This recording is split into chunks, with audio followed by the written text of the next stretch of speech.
Students, आज हम बात करेंगे एक्सरसाइज 4.3 क्वाड्रेटिक इक्वेशन यानी द्विघात समीकरण की तीसरी एक्सरसाइज की। आपने इसके पहले वाली एक्सरसाइज में द्विघात समीकरणों को हल करने की गुणनखंड विधि देखी थी। आज हम आपको इसकी दूसरी विधि जो पूर्व बनाकर या फिर जो है द्विघात जो सूत्र होता है जिसको श्रीधराचार्य सूत्र कहते हैं उसके माध्यम से ज्ञात करते हैं, ठीक ना। तो आज हम आपको कंप्लीटिंग स्क्वायर मेथड बताने जा रहे हैं, यानी पूर्ण बना के x का मान निकालना द्विघात समीकरण से, ठीक है। मान लीजिए आपका एक समीकरण ये मानक रूप लिखा हुआ है ax square plus b x plus c equal to 0। यदि इतना है, ठीक ना, तो x की जो वैल्यू होती है minus b plus minus under root b square minus 4ac upon 2a हो जाया करती है, ठीक है। और इसको बोलते हैं क्वाड्रेटिक फार्मूला या श्रीधराचार्य सूत्र कहते हैं। इसको श्रीधराचार्य सूत्र कहा जाता है, ठीक है ना। इसको बोलते हैं श्रीधराचार्य सूत्र, ठीक। तो इसकी प्रूविंग पहले करना चाहेंगे कि आखिर आया तो ये कहाँ से आया, है ना। रटने की जरूरत नहीं है कि आपने श्रीधराचार्य फार्मूला पूछा गया तो आपने कह दिया minus b plus minus under root b square 4ac upon 2a, लेकिन ये आया तो कैसे आया ये आपको पता होना चाहिए, ठीक है। तो इसमें भी कंप्लीटिंग स्क्वायर मेथड लगाएंगे। देखिएगा प्रूफिंग इसका प्रूफ देख रहे हैं कैसे होता है ये, कि क्योंकि क्या दिया था ax square plus b x plus c बराबर 0। अब हम इसका पूर्ण बना के ही निकालेंगे। तरीका ये होगा कि सबसे पहले एक्स स्क्वायर का गुणांक का भाग करा दीजिएगा, तो x square b by a x हो गया प्लस सी बाई ए बराबर 0 आ गया। अब यहाँ पे ए स्क्वायर बी स्क्वायर 2ab का फॉर्म बनाना चाहते हैं, इसके लिए एक्स स्क्वायर ऐसे ही रहेगा। यहाँ पे 2 इंटू एक्स लिखा, 2 का गुणा कराया था, 2 का भाग करा देंगे तो b बाई 2a आ जाएगा ये। अब b बाई 2a यानी ये आ गया ए स्क्वायर 2ab, ठीक है। पहले का स्क्वायर फिर 2 into first into second, second यहाँ पे b बाई 2a है तो सेकंड का स्क्वायर एडेड और सब्ट्रैक्टेड, जितना जोड़ा उतना घटाया भी, तो b बाई 2a का होल स्क्वायर हमने जोड़ दिया और b बाई 2a का होल स्क्वायर हमने घटा दिया और c बाई a बराबर 0 ऐसे ही लिख दिया, ठीक है ना। ये पूरे समीकरण या पूरी प्रूविंग की जान है ये लाइन। अगर ये लाइन आपको आ गई तो इसमें फिर कोई दिक्कत की बात नहीं है। तो सबसे पहले क्या करना है, एक्स स्क्वायर के गुणांक को कॉमन ले लेना है, भाग करा देना, वो हट जाएगा। जब हटेगा तो एक्स स्क्वायर फिर 2 इंटू एक्स इंटू समथिंग, तो जो पहले से रहा होगा उसमें अगर आप 2 का भाग करा के लिख देगा तो यहाँ पे b बाई ए था तो हमने b बाई 2a लिख दिया। ये आपका सेकंड टर्म बनेगा, तो सेकंड टर्म का स्क्वायर एडेड, सेकंड टर्म का स्क्वायर सब्ट्रैक्टेड और जो आपका था वो as it is c by a आ गया, ठीक है ना। यहाँ तक बात आ गई। अब जब इतना हो गया तो इसको लिख सकते हो x plus B by 2a का होल स्क्वायर, इतना यहाँ से यहाँ तक, ठीक है ना। ये अब ये सारा उधर जाएगा, जब जाएगा तो ये आ गया b square upon 4a square minus c by a. LCM ले लीजिए इधर, तो x plus B by 2a अगर लिखते हो, वर्ग हटेगा तो वर्गमूल लगेगा तो प्लस माइनस भी आता है, ठीक है। तो ये आ गया b square minus 4ac upon 2a, 2a नहीं बल्कि 4a स्क्वायर, सॉरी पूरे पे रूट है अभी, ठीक है ना। 4a स्क्वायर एलसीएम लेंगे तो यहाँ से 1 कटेगा तो 4a बचेगा तो 4ac हो जाएगा ये। अब यहां से क्या करना है, x का मान निकालना है। दुनिया एक तरफ बाकी दुनिया एक तरफ, तो x बराबर क्या हो गया माइनस का b by 2a plus minus under root b square minus 4ac upon 2a। 4a square का रूट लिख दिया, 4 का 2 और a स्क्वायर का a आ गया। तो x का मान यहां से आ गया minus b plus minus under root b square minus 4ac upon 2a। यही आपका श्रीधराचार्य सूत्र बन गया, ठीक है ना। ये जो आया यही श्रीधराचार्य सूत्र हो गया। यदि इसके मूल अल्फा व बीटा हो, है ना, यदि ax square plus b x plus c बराबर 0 के मूल अल्फा व बीटा है, तो आपका यहां से देखिएगा अल्फा प्लस बीटा जो होगा, है ना। अब यहीं से अल्फा की वैल्यू पहला प्लस लेने पे अल्फा बन जाएगा, तो minus b plus under root b square minus 4ac upon 2a, ये अल्फा का काम करेगा। और बीटा वाला माइनस ले लेंगे तो minus b minus under root b square minus 4ac और अपान में ये 2a आ जाएगा, ठीक है ना। ये यहाँ पे भी 2a रहेगा, इधर पे थोड़ा सा जगह कम है, 2a, ठीक है ना। तो एक प्लस एक माइनस हो गया। जब ऐसी दशा आ गई तो यहां से दो फार्मूले और हम दिखा सकते हैं कि अल्फा प्लस बीटा जो होगा माइनस बी बाई ए होता है, ठीक है, और alpha into beta equal to c by a. Alpha की वैल्यू ये हो गई, बीटा की वैल्यू ये हो गई, अगर जोड़ दोगे तो ये वाला पोर्शन कट जाएगा, बी बी माइनस के 2b अपॉन 2a तो b बाई आएगा, और प्लॉट कर देंगे तो ये आ जाएगा। तो alpha plus beta, alpha into beta का फार्मूला भी हो गया, ये जीरो के उनके मूलों का योग का फार्मूला हो गया, मूलों के गुणनफल का फार्मूला होगा। मूलों का योग क्या हो गया, ठीक है, minus b by a, b का है एक्स स्क्वायर का, एक्स का गुणांक, और ये है आपका एक्स का गुणांक, ठीक है ना। उसके अलावा एक चीज और देखिएगा कि अगर आपको यदि, ठीक है, किसी द्विघात समीकरण मूल अल्फा बीटा हो, द्विघात समीकरण के मूल, द्विघात समीकरण के मूल अल्फा व बीटा है, ये ज्ञात है अगर आपको, तो x square minus alpha plus beta into x plus alpha into beta बराबर 0, ये समीकरण मिल जाता है ना। तो समीकरण जो होगा वो हमारा इतना हो जाएगा, x square minus alpha plus beta into x plus alpha into beta. अच्छा एक चीज और देखिएगा, इसके जीरोस कैसे हैं, इसके मूल कैसे हैं, ये ज्ञात करने के लिए ये बहुत जिम्मेदारी निभाएगा। रूट के अंदर अगर माइनस की संख्या हो जाए तो वो आपका क्या बोलते हैं, काल्पनिक होता है। तो यहाँ पे हम बी स्क्वायर माइनस 4ac को डिस्क्रिमिनेंट बोलते हैं, विविधकर बोलते हैं, है ना, इसका विवेचक। तो जो द्विघात समीकरण होता है इसका विवेचक बी स्क्वायर माइनस 4ac होता है, और उसके हिसाब से फिर चलते हैं। तो ये थोड़ा सा इसके बारे में डिस्कशन करना चाहेंगे। हमारा एक्स की वैल्यू ये निकल आई है ना, minus b plus minus under root b square minus 4ac upon 2a, तो एक जो है अल्फा बनता है, दूसरा बीटा बन जाता है। अल्फा प्लस बीटा का फार्मूला दिया, अल्फा इंटू बीटा का फार्मूला दे दिए। एक फार्मूला अभी बचा हुआ है ना, कि अगर द्विघात समीकरण है कोई तो उसके मूल जो होते हैं, विवेचक जो होता है वो d बराबर होता है ना। अगर इतना हो तो उसका विवेचक जो होगा d बराबर B square minus 4ac, discriminant बोलते हैं, है ना। विवेचक मतलब क्या है यहाँ पे, डिस्क्रिमिनेंट। ये बताएगा कि इसके मूल कैसे हैं, काल्पनिक हैं, वास्तविक हैं, आभासी हैं, जैसे भी हैं उसके बारे में ये चर्चा देगा, ठीक है ना। तो यहाँ पे एक चीज याद रखिएगा, ए पार्ट एक आ गया इसका कि यदि b square minus 4ac is greater equal to 0, तो मूल वास्तविक होंगे। कैसे होंगे, वास्तविक, ठीक है ना है।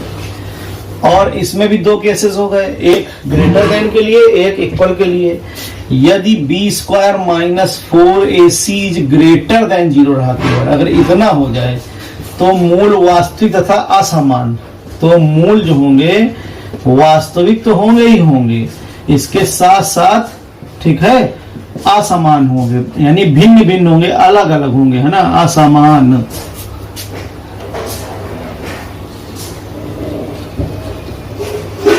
ठीक है। और अगर बाई चांस इसका सेकंड केस ले लें कि if b square minus 4ac equal to 0, तो मूल वास्तविक समान हो जाएंगे, ठीक है। तो ऐसी कंडीशन जब आएगी तो मूल आपके वास्तविक तथा समान होंगे, ठीक है ना। तो तब मूल जो होंगे वो वास्तविक एवं समान हो जाएंगे, ठीक है। अब इसका एक बी केस हो जाएगा कि b square minus 4ac is less than 0, ठीक है ना। अगर 0 से छोटा हो जाएगा तो अंडर रूट के अंदर माइनस की संख्या हो जाएगी, और इस दिशा में जो रूट्स होंगे वो काल्पनिक होंगे, है ना। तो मूल क्या हो जाएंगे, काल्पनिक होंगे। तो मूल काल्पनिक होंगे, ठीक है ना। तो यहाँ पे मूल जो होंगे वो काल्पनिक हो जाएंगे। ये डिस्क्रिमिनेंट विवेचक की बात आ गई। इतना ही नोट्स आपके लिए बहुत है इस चैप्टर के लिए, इसके अलावा इसमें आपको कुछ करने की आवश्यकता नहीं है, ठीक है। कि अगर मूल दिए हुए अल्फा बीटा तो समीकरण हो जाएगा x square minus alpha plus beta into x plus alpha into beta. अगर बाई चांस कोई समीकरण दिया है तो उसके मूलों का योग alpha plus beta minus b by होता है, जबकि गुणनफल सी बाई हो जाता है, ठीक है। और द्विघात समीकरण जो है उसका सूत्र क्या है, एक्स बराबर minus b plus minus under root b square minus 4ac upon 2a। अब हम 4.3 एक्सरसाइज स्टार्ट करते हैं। उसका पहला सवाल है, कह रहा निम्नलिखित द्विघात समीकरणों के मूलों का अस्तित्व हो तो इन्हें पूर्ण वर्ग बनाकर पूर्ण वर्ग बनाने की विधि द्वारा ज्ञात कीजिए, है ना। तो कंप्यूटिंग स्क्वायर मेथड की बात यहाँ पर आ गई कि इसको आप कैसे सॉल्व करते हो, ठीक है ना। तो देखिएगा जैसे अभी हमने यहाँ पे सूत्र की प्रूविंग करी थी, बिल्कुल एज इट इज करेंगे, ठीक है।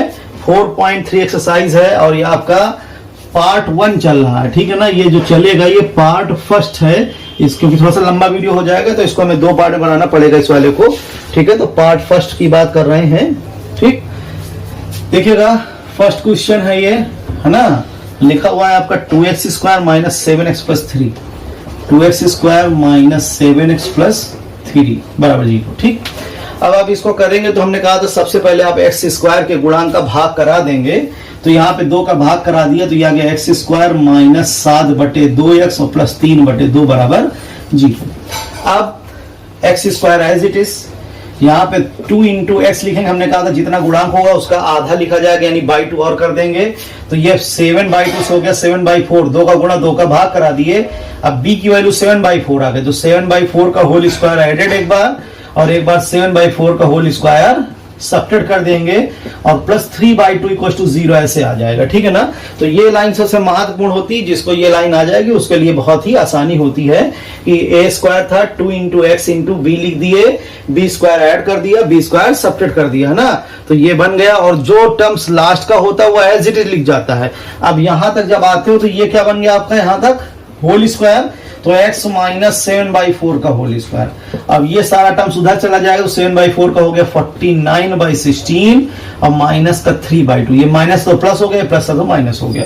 अब 7/4 ये वाला टर्म ऐसे ही रहेगा, यहाँ पे 16 एलसीएम हो गया तो 49 और ये 2 8 16 तो 8 24, तो x माइनस 7/4 बराबर, वर्ग घटेगा तो वर्गमूल लगेगा लेकिन प्लस माइनस भी आता है, तो 25/16 हो गया, ठीक है ना। तो x बराबर ये 7/4 उधर चला जाएगा तो 7/4 और प्लस माइनस 25 का 5 आ गया, 16 का 4 आ गया। जब इतनी बात आ गई तो आप देख रहे हैं प्लस माइनस लगा हुआ, तो एक बार प्लस लेने पर एक बार माइनस लेने पर, जब प्लस ले रहे हो आप, ठीक है, प्लस लेने पर तो यहां से क्या हो गया x बराबर 7/4 प्लस 5/4 यानी कि 12/4 बराबर 3 हो जाएगा। और एक बार क्या किया माइनस लेने पर जब लिया तो x बराबर क्या आ गया 7/4 माइनस का 5/4, है ना। यहाँ का साइन चेंज हो जाएगा तो 7 में से 5 चले जाएंगे यानी 2/4 बराबर 1/2 आ गया। तो इसलिए x के 2 मान निकल आए यहाँ से, है ना, कि 3, 1/2 ये 2 मान निकल आए। देखिए उसने एक बात कही थी कि अस्तित्व में है, तो अगर कोई क्वेश्चन ऐसा होगा जिसमें अस्तित्व नहीं होगा तो वहां पर जब वर्ग कर रहे होगे तो वर्ग की वैल्यू जो होगी पॉजिटिव आई है, यहाँ पे देखिएगा 25/16, और हो सकता है कि उस क्वेश्चन में वर्ग की वैल्यू निगेटिव आ जाए, तो कभी किसी का वर्ग निगेटिव नहीं होता है। तो ऐसी दशा अगर आती है तो वहां पर फिर हम कह देंगे कि मूल अस्तित्व में नहीं है या मूल काल्पनिक है ना। इसका जुड़ा हुआ एक सवाल हम दिखाना चाहेंगे आपको, जैसे सवाल नंबर हम 4 की बात करते हैं, ठीक है ना। इसके 4th नंबर की चर्चा करें तो ये आपका देखिए अस्तित्व में नहीं रह जाएगा। अभी मैं दिखाता हूं इसको, ये 2x square plus x plus 4 लिखा हुआ है, 2x square plus x plus 4 equal to 0। सबसे पहले 2 का भाग कराओगे, x स्क्वायर का गुणांक घटाना चाहेंगे तो ये आ गया x square plus 1/2x plus 2 equal to 0। अब यहां से जब आओगे तो ये हो गया x square plus 2 into x into 1/4, 2 का गुणा 2 का भाग। अब 1/4 का होल स्क्वायर ऐड कर दिया, 1/4 का होल स्क्वायर हमने यहाँ पे सब्सट्रैक्ट कर दिया, ठीक है ना। और प्लस 2 ऐसे ही रहा बराबर 0 लिख दिया, प्लस 2 ऐसे ही रहेगा बराबर 0 हो जाएगा, ये आपका बराबर 0 यहाँ पर आ गया, ठीक है। अब देखिएगा तो यहां तक कितना बन गया x प्लस 1/4 का होल स्क्वायर, x प्लस 1/4 का होल स्क्वायर, ये उधर जाएगा, है ना। तो 2 का क्या होगा -2 हो जाएगा और ये प्लस का 1/16 हो जाएगा। तो x प्लस 1/4 का होल स्क्वायर बराबर 16 दूनी 32 माइनस का प्लस 1/16 यानी x प्लस 1/4 का होल स्क्वायर बराबर आ गया माइनस का 31/16। तो ये वर्ग कभी किसी का वर्ग कभी ऋणात्मक नहीं होता, तो यहाँ पे ये अमान्य कंडीशन हो गई, ये पॉसिबल नहीं है ना। जब ये पॉसिबल नहीं है तो अतः मूल कैसे है काल्पनिक है, लिख देंगे अतः मूल काल्पनिक, ठीक है ना, काल्पनिक है, ये वास्तविक मूल नहीं हो सकते या अमान्य हो जाएगा। तो यहां पर यहीं से क्लियर हो जाएगा कि मूल कैसे होंगे, ठीक है। अब इसी तरह से इसके दो पार्ट हैं, उनको भी लगाइएगा, ना है तो प्लीज बताइएगा, मैं बताऊंगा, कर दूंगा।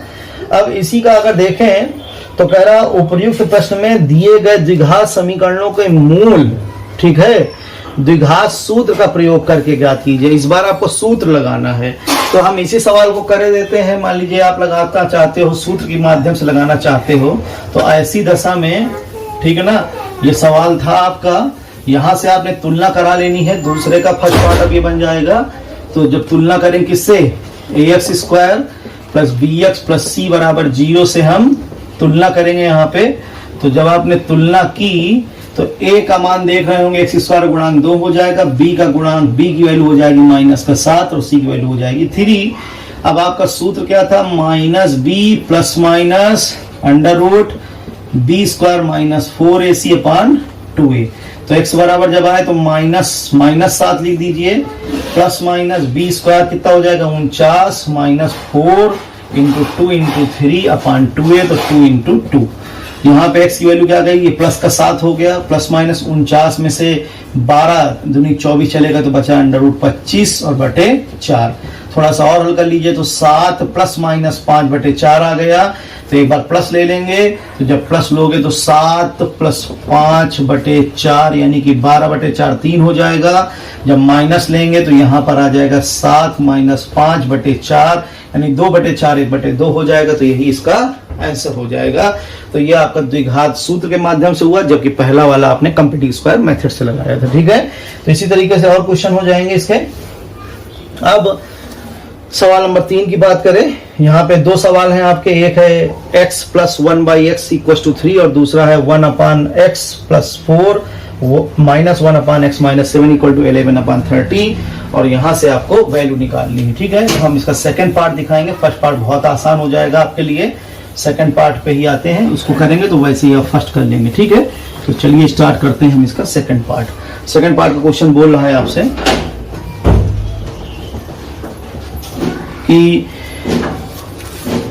1/x plus 4 1/x minus 7 is equal to 11/30 और बगल में कुछ लिखा होता है x is not equal to -4 and 7। ये इसलिए लिखा होता है कि अगर आप 4 डाल दोगे तो आप देख रहे होंगे यहाँ पे जैसे -4 रखेंगे तो ये 0 हो जाएगा। और समथिंग अपॉन 0 क्या होता है, नॉट डिफाइंड होता है ना, उसको आप परिभाषित नहीं कर सकते। तो जिस चीज के लिए नॉट डिफाइंड होगा वो बगल में वैल्यू दी होती है, इससे कोई फर्क नहीं पड़ता, यानी ये आंसर नहीं हो सकते और कुछ भी हो सकता है आंसर आपका।